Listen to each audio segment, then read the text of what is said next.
BRK ప్రేక్షకులకు నమస్కారం అండి.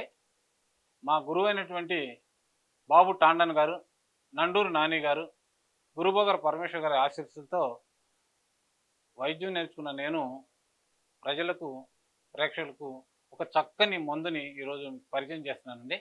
ఈ వర్షాకాలం స్టార్ట్ అయిందంటే ప్రతి ఇంట్లోనూ జలుబు అనేది, దగ్గు అనేది సర్వసాధారణం అయిపోతుంది. అర్ధరాత్రి, అపరాత్రి అని ఉండదు.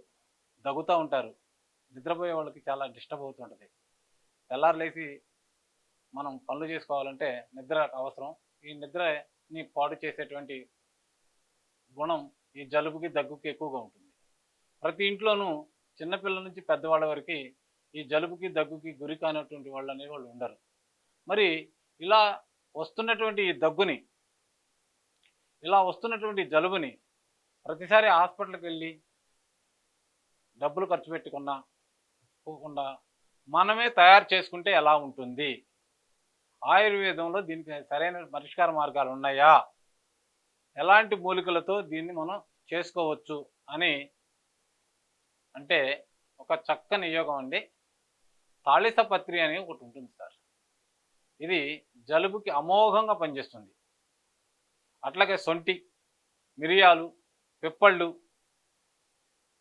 తర్వాత పంచదార, ఎదురుప్పు ఇట్లాంటి ఇంగ్రీడియంట్స్ని మనం తీసుకుని ఆ పదార్థాలన్నింటినీ కూడా చక్కగా మిక్సీలో పిండి చేసి ఆ పిండిని కానీ మనం రోజు వాడుకుంటూ ఉంటే ఈ జలుబు, దగ్గు అనేది పూర్తిగా తగ్గిపోతుంది. ఈ జలుబుని మనం నిర్లక్ష్యం చేస్తూ ఉన్నాం అనుకోండి, ఈ జలుబుని నిర్లక్ష్యం చేస్తే అది ఇస్నోఫిలియాగా మారచ్చు, ఇంకా ముదిరితే ఉబ్బసంగా మారచ్చు, ఇంకా ముదిరితే క్షయ కూడా అవ్వచ్చు. అంత దాకా తెచ్చుకోకుండా ఈ వస్తువులతో మనం చేసేటువంటి ఒక చిన్న ప్రయోగం మీకు చూపిస్తానండి. ఈ ప్రయోగాన్ని మన ఇంట్లోనే మనం చూసుకుని చేసుకోవాల్సిన అవసరం ఉంటుంది. అసలు ఈ దగ్గు వల్ల ఏం జరుగుతుంది లోపల, లేకపోతే ఈ పడిచం అనేది ఏం జరుగుతుంది అంటే, వర్షాకాలంలో చల్లటి వాతావరణంలో పెరిగినటువంటి సూక్ష్మజీవులు మన శరీరంలో ఉన్నటువంటి లివర్ దగ్గరికి వెళ్ళిపోయి లివర్లో ఇవి చక్కగా జలుబు రూపంలో తయారవుతుంది. ఫలితంగా మనకు గాలి ఆడదు, ముక్కు నిండా పడిచం. ఈ పడిచాన్ని రొంప దానివల్ల గాలి ఆడకపోవటం వలన మనం గాలిని నోటి ద్వారా తీసుకోవటం వల్ల వచ్చేదే దగ్గు. దీనిని మనం పూర్తిగా నివారించుకోవచ్చు చాలా తక్కువగా సమయంలో, తక్కువ ఖర్చుతో.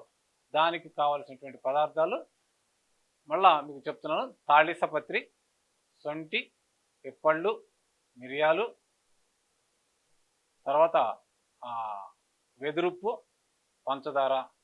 వీటిని ఈ యొక్క 7-8 రకాల వస్తువులతో అన్నిటినీ కూడా వాటి నిష్పత్తులు కూడా చెప్తానండి. వీటితో తయారు చేసుకున్న పొడిని డైలీ ఉదయం, సాయంత్రం మనం తీసుకోగలిగితే ఈ జలుబుని, రొంపని, ఈ దగ్గుని పూర్తిగా నివారించుకోవచ్చండి. ధన్యవాదాలు.